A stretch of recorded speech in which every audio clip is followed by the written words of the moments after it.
അധ്യായം 9. വിശുദ്ധന്മാർക്ക് വേണ്ടി നടത്തുന്ന ദ്രവ്യശേഖരത്തെക്കുറിച്ച് നിങ്ങൾക്ക് എഴുതുവാൻ ആവശ്യമില്ലല്ലോ.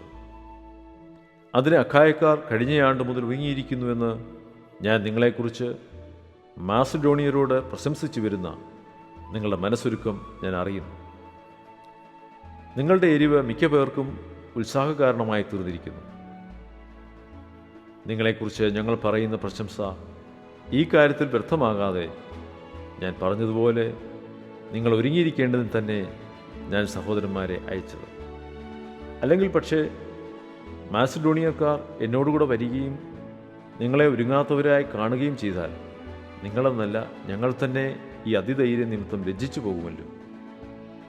ആകയാൽ സഹോദരന്മാർ ഞങ്ങൾക്ക് മുമ്പായി അങ്ങോട്ട് വരികയും നിങ്ങൾ മുമ്പേ വാഗ്ദത്തം ചെയ്ത അനുഗ്രഹം പിശുക്കായിട്ടല്ല അനുഗ്രഹമായിട്ട് ഒരുങ്ങിയിരിപ്പാൻ തക്കവണ്ണം മുമ്പുകൂട്ടി ഒരുക്കി വയ്ക്കുകയും ചെയ്യേണ്ടതിന് അവരോട് അപേക്ഷിപ്പാൻ ആവശ്യം എന്ന് ഞങ്ങൾക്ക് തോന്നി. എന്നാൽ ലോഹമായി വിതയ്ക്കുന്നവൻ ലോഹമായി കൊയ്യും, ധാരാളമായി വിതയ്ക്കുന്നവൻ ധാരാളമായി കൊയ്യും എന്ന് ഓർത്തുകൊള്ളി.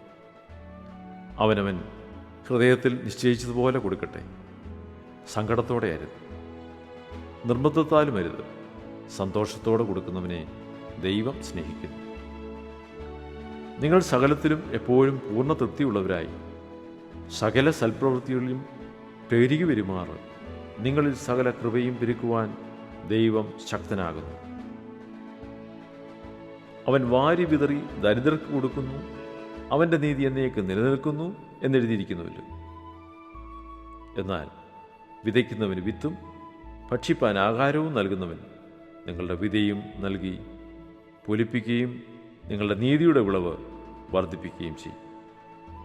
ഇങ്ങനെ ദൈവത്തിന് ഞങ്ങളാൽ സ്തോത്രം വരുവാൻ കാരണമായിരിക്കുന്ന ഔദാര്യമൊക്കെയും കാണിക്കേണ്ടതിന് നിങ്ങൾ സകലത്തിലും സമ്പന്നന്മാരാകും.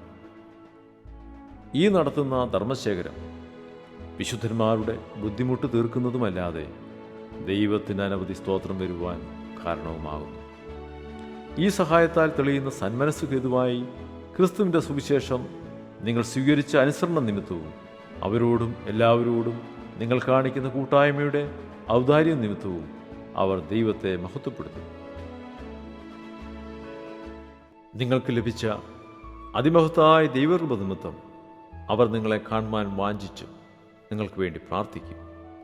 പറഞ്ഞു തീരാത്ത ദാനം നിമിത്തം ദൈവത്തിന് സ്തോത്രം.